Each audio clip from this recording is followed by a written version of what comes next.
July 5, 2025. The sun had barely risen over the sweltering waters off Somalia.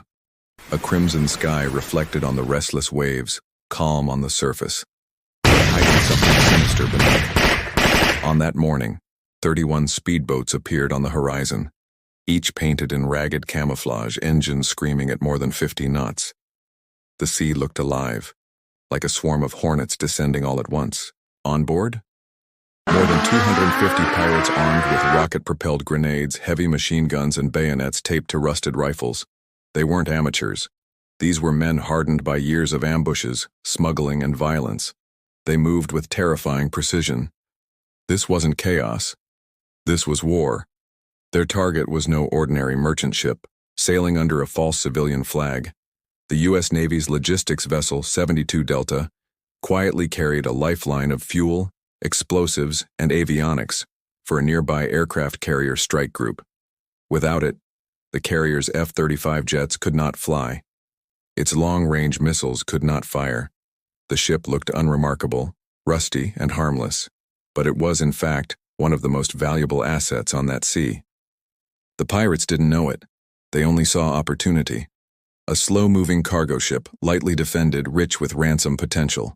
They thought they had found prey, but in truth, they had just grabbed the tiger by its throat. At 6:12 a.m., alarms blared across the vessel. 10 sailors, lightly armed with rifles, scrambled from their stations. They ducked behind steel containers, firing bursts toward the incoming boats. The first bullets cracked across the ship's hull. RPG trails sliced through the dawn. Explosions rocked the deck. The pirates executed their plan like soldiers. One team laid down suppressive fire with mounted guns, pinning the Americans in place. Another group flanked the ship's blind spots. Grappling hooks soared. Pirates climbed the steel walls with frightening speed. Gunfire echoed like thunder across the Indian Ocean. 4 minutes. That's all it took. In just 4 minutes, the supply ship was overwhelmed. 5 Americans lay dead. 3 more bled on the deck.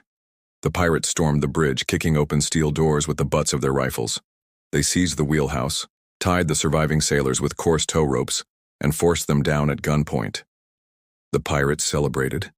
Victory songs rang out in Somali dialect. For them, it was another prize, another bargaining chip for millions in ransom. But they didn't know what they had taken, and they didn't know what had already been set in motion. Because moments before being captured, the ship's captain, a former Navy lieutenant, made a single move that changed everything. Hidden under the console, his hand found a small recessed switch. He pressed it once. A silent beacon pulsed into the sky. The distress signal bypassed civilian channels and went directly to the USS Liberty, a U.S. aircraft carrier just 128 miles southwest. No words, just coordinates and code. Priority 1. High-value asset hijacked. On board the USS Liberty, red lights flashed. A digital map lit up. A line of text scrolled across the operation screen. Supply vessel 72 Delta compromised. Immediate response required. Rear Admiral Peter Sloan didn't hesitate. He knew what was at stake. If the pirates offloaded the ship's contents into their coastal black market hub, the classified compounds could be sold, smuggled, or reverse engineered. Terror states could gain what was never meant to leave American hands. The consequences would ripple across the globe. His words were brief, cold, and absolute. No one seizes a U.S. naval asset and walks away. Initiate Operation Thundernet, we go now. Back on the captured vessel, the pirates laughed as they tightened ropes around the sailors' wrists. They thought they had hours, maybe days, to strip the cargo, negotiate, and vanish back into their coastal fortress. They didn't know that in less than 10 minutes, the entire Indian Ocean sky would roar with American steel. From the decks of USS Liberty, 10 MH-60 Seahawk helicopters rolled into position. Each carried 30 elite Navy SEALs and Marine Raiders, 300 operators trained for one mission, shipboarding and hostage rescue. In the hangars below, 20 MQ-25 Stingray drones hummed to life. Their wings bristled with microbombs, thermal scanners, and encrypted satellite links.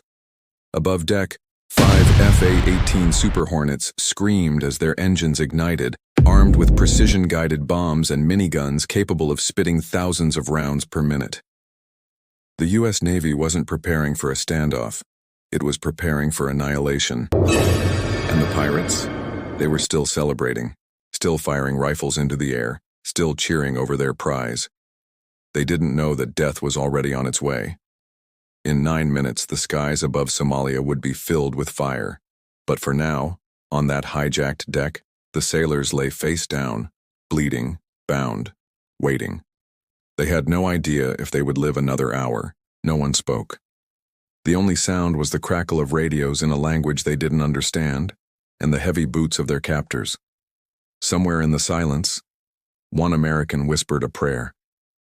Because when you hijack a ship flying the American flag, you don't just face its crew, you face the fury of an entire nation, and that fury was already closing in. 6:15 a.m. Barely 3 minutes had passed since the distress signal left the hijacked ship, and already the USS Liberty was a storm in motion. On its flight deck, a swarm of MH-60 Seahawks roared to life. 10 helicopters, their rotors slicing the dawn, their bellies heavy with Navy SEALs and Marine Raiders. Inside each cabin, 30 operators sat silent, faces painted, weapons locked. No chatter, no fear. Only the calm before violence. Above them, 5 F/A-18 Super Hornets thundered into the sky, each armed with GBU-32 JDAM bombs, Sidewinder missiles, and the GAU-7A minigun, a weapon that could turn steel into dust in seconds. From the hangars, the newest predators joined the hunt. 20 MQ-25 Stingray drones, sleek, autonomous, bristling with microbombs and AI-powered optics. They slipped into the clouds like ghosts, invisible, merciless. The order was simple: neutralize the threat, rescue the hostages, eliminate the base. 9 minutes later, the Indian Ocean roared with firepower. The first wave arrived silently, Stingray drones skimming the ocean surface, sensors scanning, cameras feeding data back to the USS Liberty. On their screens, analysts saw everything. The hijacked supply ship lumbering toward shore, 4 pirate escort boats flanking it, guns bristling, engines straining. The lead drone locked on. A digital reticle flashed red. Then, fire. A microbomb sliced downward, detonating with pinpoint precision. The ocean erupted into water and flame as the first escort boat vanished into debris. 3 more followed. In less than 12 seconds, every pirate vessel guarding the supply ship was erased. But that was only the beginning. High above, 2 F/A-18 Hornets swooped into attack formation. Their wings split the sky, miniguns opening up in a hurricane of lead. Thousands of rounds poured down onto the hijacked vessel's upper deck. Pirate firing nests disintegrated. RPGs exploded before they could even leave their launchers. Panic swept across the pirates. They scrambled, firing wildly into the air. But the sky was no longer theirs. It belonged to America. Then the sea itself seemed to rise. 10 MH-60 Seahawks appeared on the horizon, skimming just above the waves, black silhouettes against the sun. Ropes dropped, boots hit steel. The deck of logistics vessel 72 Delta exploded into chaos. SEALs and Marine Raiders poured down the lines, rifles raised, eyes cold. They moved in perfect synchronicity, room by room, corner by corner. A fire team breached the bridge. 2 pirates raised rifles and were cut down before their fingers touched the triggers. Another squad cleared the engine room with flashbangs and silenced fire. Smoke, screams, gunshots. Then silence. On the main deck, bound sailors blinked in disbelief as shadows in night vision goggles cut their ropes. "You're safe. Move!" barked one operator. Medics dragged the wounded into cover, bandages wrapping, morphine injected, tourniquets tightened. The hostages were alive. Against all odds, they were alive. But the mission wasn't over. Not yet. Over the radio, Admiral Sloan's voice was steady, hard as steel. "Confirm hostages secured. Shift focus. Eliminate the base." Because while the ship was safe, the war was not. Just 7 nautical miles inland sat the real threat. A pirate fortress. A sprawling compound of bunkers, fuel depots, weapons caches, and radar equipment. For a decade it had been untouchable, hidden by terrain, protected by corruption, feared by every ship on those waters. But today, its time had run out. Drone feeds painted the target in real time. Dozens of pirate trucks scrambled in panic, weapons crews rushing to mount outdated anti-aircraft guns. They fired blindly into the sky, tracer rounds arching upward, harmless against the storm descending on them. The first JDAM fell at 7:01 a.m. A 500-pound guided bomb tore into the compound's command center. The earth shook. Walls collapsed. A fireball clawed at the sky. Seconds later, a second wave of bombs obliterated fuel depots. Secondary explosions rippled across the coastline as munitions cooked off in violent bursts. The ground itself seemed to burn. Then came the MQ-9 Reaper drones. Each loosed Hellfire missiles into bunkers and concealed stockpiles. One missile struck a hidden weapons cache. The blast ripped through the compound like an earthquake, sending shockwaves across the sea. And still, it wasn't over. Two CH-53 helicopters swooped in low, disgorging more Marine raiders who stormed the smoking perimeter. Guided by infrared goggles and drone feeds, they swept alleyways, tunnels, and ruined bunkers. Every corner, every room, every shadow was cleared with ruthless precision. No warning shots, no negotiations, only fire and silence. By 7:29 a.m., the pirate base, once a fortress, once untouchable, was reduced to rubble. More than 500 pirates lay dead. Dozens more, too wounded to run, were zip-tied, blindfolded, and airlifted for interrogation. On the captured supply ship, sailors watched from the deck as the coastline erupted into a wall of flame. Some wept, others saluted. All knew they had witnessed something the world would never forget, because this wasn't just a rescue. It was a warning, and America had delivered it with steel, fire, and fury. By 7:30 a.m., the Somali coastline was unrecognizable. What had once been a pirate stronghold, a fortress feared across the Indian Ocean, a trading post of stolen fuel, weapons, and human lives, was now nothing more than a smoldering graveyard. Columns of black smoke curled into the sky, visible for miles. The sound of secondary explosions echoed across the water as fuel depots and weapons caches continued to detonate. Craters scarred the earth where bunkers had stood. The command tower, once the pirates' nerve center, was nothing but twisted rebar jutting from a pile of ash. For the sailors aboard logistics vessel 72 Delta, it was more than victory. It was resurrection. Minutes earlier they had been bound, beaten, staring down the barrels of pirate rifles. Now they stood on their own deck again, free, alive, and watching the wrath of the United States unleashed like a tidal wave. Some cried silently. Others stared in awe. A few clenched their fists in fury and relief, but every one of them understood the same truth. The American flag was not just cloth on a pole, it was a promise. And that promise had just been kept at the cost of fire and blood. On the USS Liberty, Admiral Peter Sloan watched the live drone feeds as the last pockets of resistance were swept away. His jaw was set, his eyes cold. To his men, he said only 5 words. Mission secure, message delivered, out. But to the world the message was louder than thunder. Inside the Pentagon, red phones went silent as green lights flicked back to steady glow. Intelligence officers confirmed the operation's success. Hostages secured, cargo ship recovered, pirate base destroyed.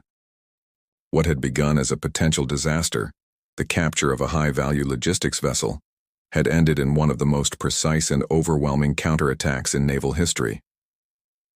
The materials aboard the supply ship, jet fuel, ignition compounds, encrypted avionics, were intact. Not a single classified component had been stolen. Not one box of cargo had left the vessel. What could have been a breach of national security had instead become a textbook demonstration of rapid response power projection. Around the globe, allies and enemies alike watched the footage. Satellite images of the burning coastline spread like wildfire across media networks. News anchors spoke of America's decisive retribution. Analysts dissected the speed of the Navy's reaction, the coordination of drones, Hornets, and SEALs, the sheer scale of destruction. And in shadowy war rooms from Tehran to Beijing to Moscow, the message was impossible to ignore. If America's supply line could not be touched, then nothing could. Because that was the deeper lesson. To the untrained eye, logistics vessel 72 Delta had been nothing but a rusted cargo ship, moving quietly through pirate-infested waters. But in reality, it was the artery of a carrier strike group. Its fuel-powered jet engines, its compounds armed cruise missiles, its electronics kept planes invisible to radar. Without it, a carrier's wings would be grounded, its missiles silent, its presence weakened. And that was the pirates' mistake. By hijacking what looked like a soft target, they had unknowingly placed a knife against the jugular of American naval power. The United States could not allow that, and so it responded not with negotiations, but with annihilation. By 8:00 a.m., CH-53 helicopters lifted the surviving pirates in restraints, blindfolds over their eyes, bound for interrogation at undisclosed black sites. Intelligence officers hoped to trace the weapons, the funding, the corruption that had allowed the Somali stronghold to thrive for so long. But for most of the pirate army there would be no questions, no trials, only silence beneath rubble. On the deck of the rescued supply ship, a torn American flag still fluttered weakly from its mast, riddled with bullet holes. A SEAL stepped forward, removed it carefully, folded it with precision, and handed it to the ship's surviving captain, the man who had triggered the distress beacon in his final act of defiance. The captain's hand shook as he took the flag. His voice cracked when he whispered, "We're going home." But the operation's true impact went far beyond the Somali coast. In maritime hubs from Singapore to Rotterdam, whispers turned to certainty. America's sea lanes were untouchable. Every rogue state, every militia, every pirate syndicate understood the cost of targeting U.S. logistics. No ransom, no negotiation, only fire. For the Navy, it was also a reminder. In modern warfare, battles aren't just fought by fleets and fighter jets. They're fought in the shadows, in the supply lines, the fuel depots, the cargo holds. Logistics is power, and power must be protected with absolute force.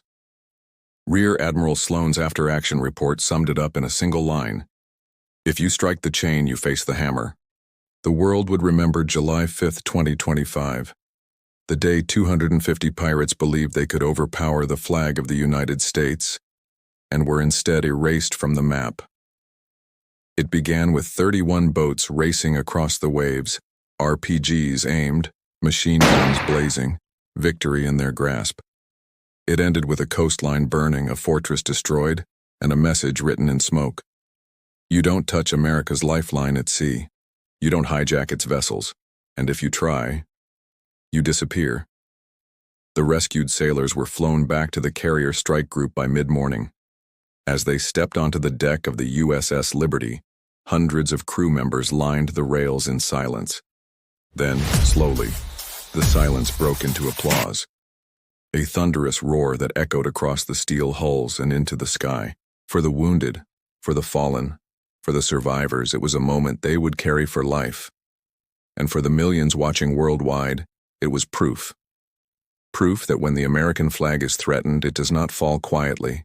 It rises in fire, in fury, in overwhelming force. So to every hostile force lurking in the shadows of oceans, plotting, waiting, watching, the warning was clear. The ocean is vast, but nowhere is safe. And to every American watching, no matter where the flag flies, it is never alone. This was not just a battle, it was a statement, and the statement was simple. Strike America, and America strikes back harder.